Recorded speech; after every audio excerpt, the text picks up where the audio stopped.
Mon prénom Philippe.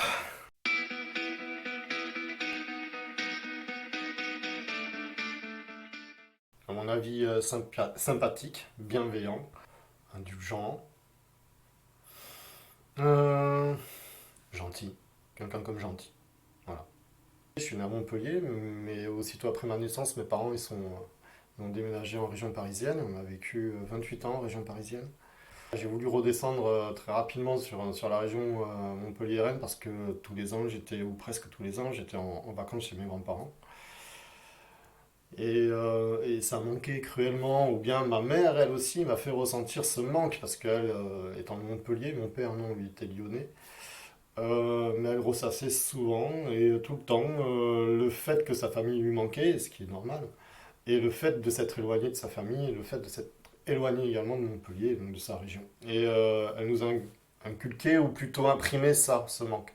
Et quand je suis redescendu sur le bassin de Thau, sans le connaître. Euh, et sans connaître le bassin de Thau, j'en suis tombé amoureux. Jamais fait de grande folie, moi. Jamais pris un billet d'avion tout seul et partir en voyage, sac à dos, etc. Non, je suis plutôt le pétochard, entre guillemets. Et, il faut que tout soit organisé. J'ai toujours cette crainte de euh, qu'est-ce qui va se passer. C'est un peu bête de dire ça, et effectivement, il faut savoir aussi vivre au jour le jour et puis se lancer à un moment donné. Mais non, j'y arriverai pas. Je me pose tellement de questions, trop de questions pour pouvoir avancer. Donc ça me freine énormément, quoi. Ouais. D'être trop gentil. D'être trop gentil. Mm. De manque de confiance aussi. Est-ce que c'est un défaut? Je sais pas. D'être stressé souvent aussi, c'est un défaut pour moi. Et ça peut me jouer des tours. Mais après, ça dépend ce qu'on entend par défaut. Et à quel niveau on le situe aussi. Donc ouais, peut-être d'être trop gentil.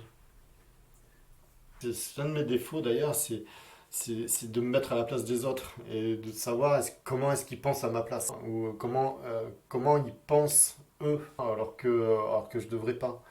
J'ai toujours peur de mal faire et de blesser les gens. Et c'est peut-être pour ça que je réfléchis à leur place et de me dire si j'étais à leur place, comment est-ce que j'aimerais que ça se fasse. Et bon, bah non, ça il faut que j'arrête. Moi j'ai besoin de communiquer, j'ai besoin de parler, même si c'est pour dire des conneries, j'en dis quoi, mais voilà, mais justement, c'est ce que je pourrais me reprocher aussi, de, peut-être, de trop dire de conneries parfois. Après, justement, peut-être qu'on me reproche de pas souvent m'intéresser à ce que font les uns ou les autres. Je parle de mes enfants notamment, mais pourtant, même si je m'y intéresse, eux, ils ont l'impression que je m'y intéresse pas. Mais évidemment, tout tourne autour de la scolarité. Il y a forcément d'autres sujets qu'on pourrait aborder avec les enfants et qu'on n'aborde pas forcément quand on est parent. La sensibilité. La sensibilité sur les choses, sur la nature, sur l'environnement, sur un tas d'éléments qui sont autour de nous. Peut-être l'esprit artistique. Alors, est-ce que c'est une qualité? Je ne sais pas. Alors, dans la globalité, évidemment, ce qui peut se passer dans le monde, les différentes guerres. Et après, de façon plus intime, évidemment, la perte de personnes qui nous sont chères. En 2003, on est descendu sur 7. Et bah, il a fallu s'adapter. Par contre, c'est c'est plutôt l'accueil que tu reçois. Dernièrement, on m'a dit dans le sud, on sait ouvrir les bras, mais on ne sait pas les refermer. Et ben, j'ai trouvé cette phrase très juste. Quand tu es étranger, entre guillemets, les étrangers, ceux qui viennent, qui sont pas d'ici, ceux qui sont pas mésois, ceux qui sont pas de Sète, ceux qui sont pas. Je prends l'accent exprès. Quand tu arrives de la région parisienne, déjà, le lien qui va se créer avec les parents d'enfants. Donc, avec le système scolaire grâce à l'école. Et nos amis, eh ben, ils sont pas mésois. Ils sont pas d'origine mésoise plutôt. Ils habitent Metz, mais autour de nous, qui que ce soit, il n'y en a aucun qui a vécu à Metz. C'est cette différence qu'ils font souvent ici. Où à partir du moment où t'es pas de Metz, ou t'es pas né à Metz, ou t'as pas vécu à Metz, ben t'es pas de Metz. putain, mais j'ai vécu 16 ans à Metz, là.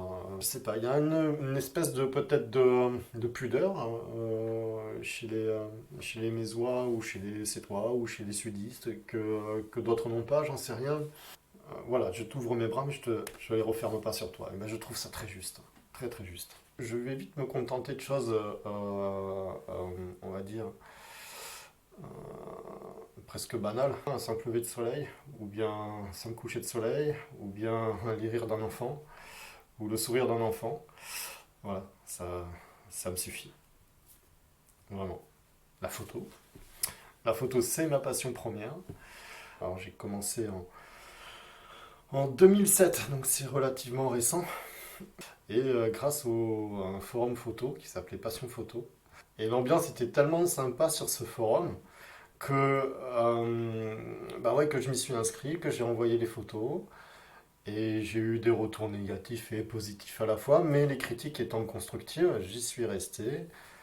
Et j'ai pu évidemment progresser grâce aux différentes critiques qui étaient faites et à la bienveillance des uns et des autres qui étaient inscrits sur ce forum. Il y avait des professionnels comme des amateurs et des amateurs plutôt avertis même, qui m'ont permis de progresser et dans ce domaine-là particulier qui est la photographie. Et quand tu commences à comprendre les rouages de la photographie, et ben tu lâches plus quoi.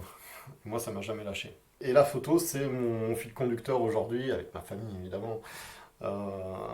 Qui passe au premier plan. Et ça va sans dire.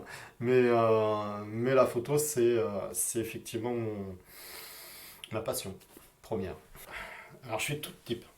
J'avoue que j'ai vraiment pas de sujet de prédilection. Ça peut être du paysage, ça peut être du portrait, ça peut être de la macro, ça peut être de l'événementiel, des photos de concert, sur lesquelles je suis arrivé quand même aussi assez tardivement. Et en 2009, quand j'ai mis le pied à l'étrier, ben, je ne l'ai pas lâché. Tu as un côté un peu d'adrénaline quand tu vas choper les mecs sur scène, parce que tu sais que tu as un temps limité, tu as un nombre de chansons limité, tu as les 3 premières ou les 5 premières chansons, donc forcément c'est très restreint comme temps, donc ben, il faut faire les jolis clichés au bon moment, etc. Quand j'ai commencé, je savais même pas comment faire pour prendre des photos de concert. Je savais pas qu'on avait la possibilité de passer derrière les crash barrières pour aller photographier au bord de scène. Alors que j'avais toute l'aisance de pouvoir passer de l'autre côté. Bon, depuis, j'ai, euh, j'ai compris comment il fallait faire. Déjà, c'est vrai que, d'une part, je suis grand. Donc, forcément, quand je suis dans le crash barrière, que je suis devant les spectateurs, j'entends que je peux gêner, donc voilà, moi j'ai toujours une bienveillance vis-à-vis de ça. Il y a les gens qui ont payé leur place pour aller voir un concert, et notamment dans les petites salles, hein, parce qu'il n'y a pas que le festival d'auto, mais il y a d'autres salles où là t'as pas de crash barrière, et donc du coup tu dois, bah, à un moment donné, si tu veux faire des jolies photos, bah, tu es obligé de gêner les gens, quoi. Donc c'est un peu dérangeant, mais avec politesse, on leur dit voilà, c'est le temps de la chanson, et après je vous relaisse la place, et tout se passe très bien. À un moment donné, je me suis posé la question, mais pourquoi faire? Pourquoi je fais ça? Quel sens je donne à aller shooter Chaka Ponk, à aller shooter Elton John, à aller shooter des groupes inconnus ou qui le deviennent un peu plus? Il y a une introspection qui se fait et je fais, mais dans quel but, quel objectif je donne à ça? Et j'ai pas trouvé la réponse. Pas encore. Si ce n'est qu'aujourd'hui, ce que je sais, c'est que ben, tu vois, la photo de concert, ben, ça me manque. Et je pense que je resterai un amateur dans l'âme de la photo, hein, tout simplement. Même si effectivement j'ai pris un statut pour pouvoir rendre les photos et pour pouvoir exposer, même s'il n'est pas forcément nécessaire d'avoir ce statut-là, pour pouvoir exposer ou pour pouvoir vendre. Un amateur peut vendre aussi ses photos. C'est toujours bien, effectivement, quand on vient de te dire, oui, que vous faites un bon travail, que tout se passe à merveille, que tout est bien, que tout est beau, voilà. C'est gratifiant, évidemment, et puis tu prends confiance. Mais je suis pas dans cette attente-là. Je fais mes photos de mieux que je peux. Je montre mes photos. Ça plaît, c'est très bien. Ça plaît pas, c'est tant pis. Il vaut mieux rester humble et éviter de choper vite fait la grosse tête et de s'en enorgueillir de son boulot ou de ses œuvres, de son travail photographique. Parce que tu peux très vite redescendre. Alors que ben moi, voilà, j'essaie ouais, de rester les pieds sur terre vis-à-vis de ça, parce que sinon, que tu peux prendre des bouffes. Et j'ai jamais réussi, en même temps c'est vrai, hein, à me valoriser correctement. Donc, bon, je sais que je fais bien, mais au final, ne le criez pas trop fort. Déjà, il y a le cercle familial, ma femme, mes enfants. Euh, mais c'est pas tout, quoi. Il y a beaucoup de choses qui ont de la valeur, hein. La protection de l'environnement, tout ce qu'on en fait, mais aussi les individus, les humains, les êtres humains aussi, ils ont une valeur. Mais tout ça, c'est un tout, quoi. La globalité, la planète, c'est une valeur en elle-même, intrinsèque. Et il faut la préserver, seulement on n'en prend pas le bon chemin, quoi, actuellement. Mais voilà, tout ça, ça a une valeur. C'est une valeur écologique, une valeur environnementale, mais également et surtout humaine. J'aime bien être en présence de personnes qui sont des connards. Non, mais c'est con, mais moi, ça me donne l'échange. Parce que j'aime bien déconner et dire des conneries. Et, euh, et j'aime bien ça, j'aime rire. Donc, j'aime faire rire, pas nécessairement, ou rire des autres non plus. Mais j'aime rien. Donc voilà, donc j'aime bien être dans cet échange-là. Il y a aussi la franchise, il y a mais voilà, j'aime bien l'échange des connards. Voilà. J'évite de me prendre trop au sérieux.